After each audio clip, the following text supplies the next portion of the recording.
ब्रह्ममुरारिसुराचितलिङ्गं निर्मलभाषितशोभितलिङ्गं जन्मजदुःखविनाशकलिङ्गं तत्प्रणमामि सदाशिवलिङ्गं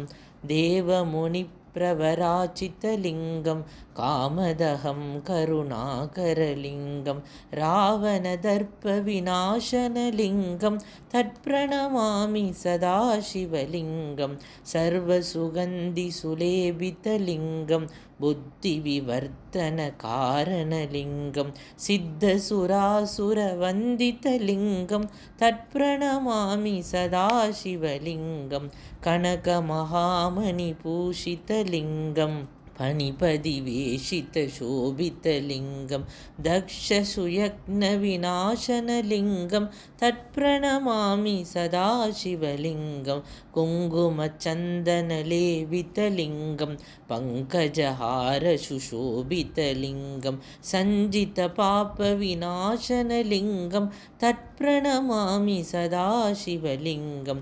देवगणार्चितसेवितलिङ्गं भावयर्भक्तिभिरेचतलिङ्गं दिनकरकोटिप्रभाकरलिङ्गं तत्प्रणमामि सदाशिवलिङ्गम् अष्टदलोपरिवेशितलिङ्गं सर्वसमुद्भवकारणलिङ्गम् अष्टदरिद्रविनाशनलिङ्गं तत्प्रणमामि सदाशिवलिङ्गं सुरगुरुसुरवरपूजितलिङ्गं सुरवनपुष्पसदाचितलिङ्गं परात्परं परमात्मकलिङ्गं तत्प्रणमामि सदाशिवलिङ्गम्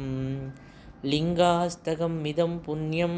यप्पडे शिवसन्निधौ शिवलोकं न वाप्नोति शिवनेह सह मोदये।